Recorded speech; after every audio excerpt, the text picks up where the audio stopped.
Plug them in and you'll see our install. We're pretty much done. It goes pretty fast. Extension cable, I like to mount it before I do my array 2 because it's going to be under your last roll on. So I get it in place, secure it, strap it according to NEC requirements, that and your transition cable. And then you plug all your modules in. You want to pull the serial number. These are actually on the bottom, it's hard to see. It's got 2 of them, pull your serial number, put it on your map when you commission it.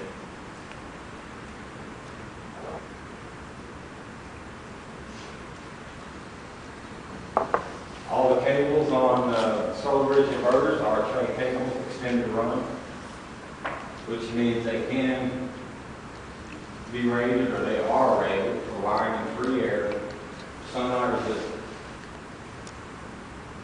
No excessive bend radiuses. Just like all our regular electric, 4 times the diameter, I believe, is the bend radius, the maximum you can do. Connectors are load rated disconnect with a 35-pound pull string on all the connectors. Must remain the same plane even during expansion and contraction. That's my biggest thing I see on third-party inspections is everyone strapping their wires up so tight that they leave no room for thermal expansion. The worst is in cable trays going around the bins and inside junction boxes. So no excessive twists or bending. This could add stress to the connectors. I suggest using the Solarbridge clips that will come with your modules. You can use zip ties. I prefer not to use zip ties on systems. I just don't think it'll last 25 years on the roof.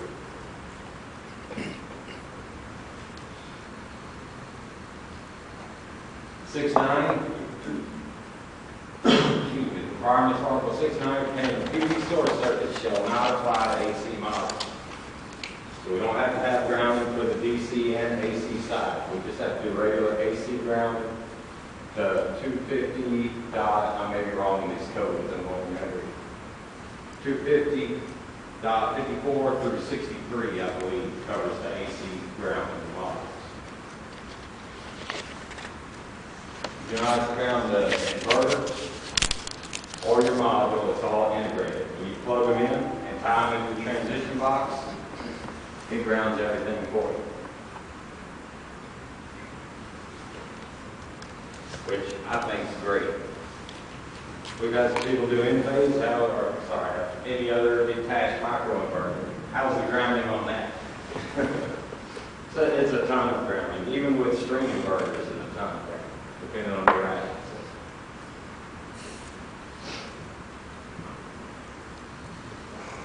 Your EGC, or safety ground, needs to be attached to the metallic module support rack according to 250.120C, or according to your racking manufacturer. We'll talk a little bit more about the grounding on this particular racking when we install it. In my opinion, if you have, with racking, if you use weaves, which you don't have to ground your modules, but if you use them, it now grounds your racking system. Inspectors are they're not used to that yet. They're giving people problems.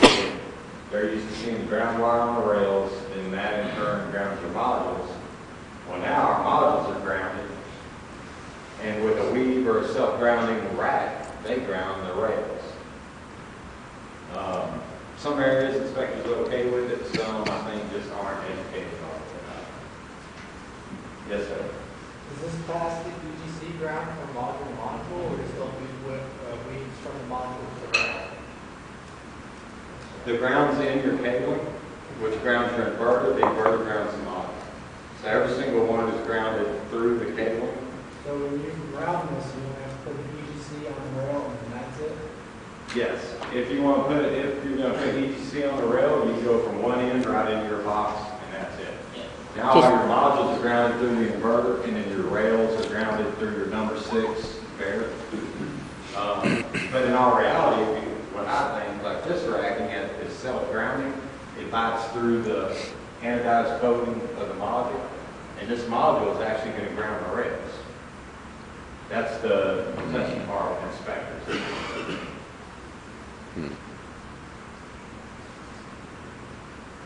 So you can use weaves, make sure the module manufacturer specs them. Most do unless it's a groove module on the bottom.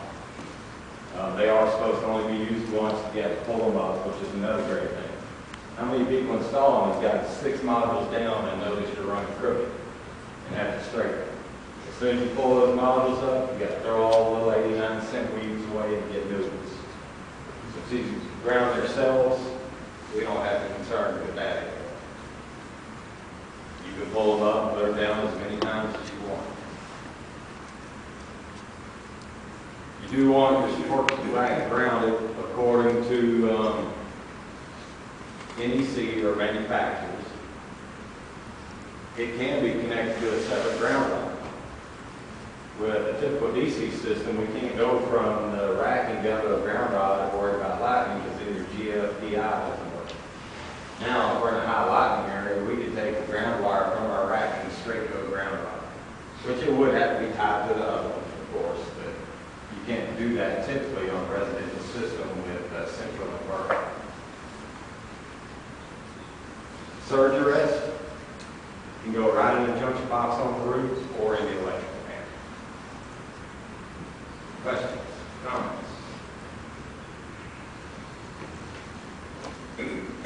Once your modules are all up, then you can mount your data logger on the wall. Very simple mounting. It's got a back plate that I don't happen to have with me. You'll see a picture of it in a second. Mount it to the wall. Data logger hangs on to it. You're going to connect it to a 120-volt breaker in the electrical panel. I saw a few of y'all look at it. It's very simple when we get back there to see how it wires up. It will also go on a 20-amp breaker. It will just be a single volt breaker. Unless you're doing 3-phase, then you'll use line 1 and 2, which we'll see when we open up the data logger in the back.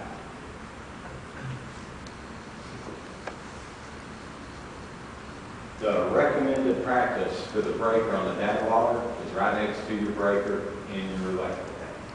You're going to get the best communications. Shouldn't get any noise or any problems. You can plug it into a receptacle, but that gets a little touchy if you have any back compressors or anything that can put noise through that circuit. Especially if you plug in one that's sharing the neutral on a multi-wire branch circuit.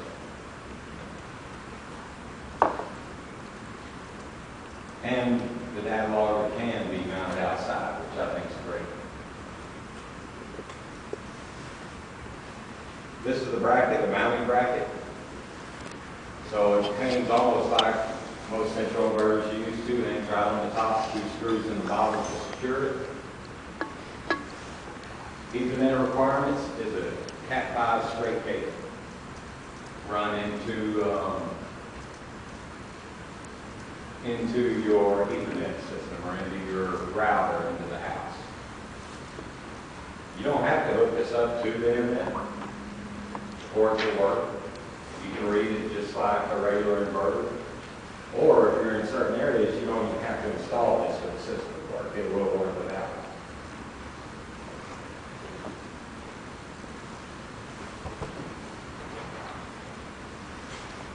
So you want to connect your data logger, remove your consent to share sticker if you're hooking it up to the internet.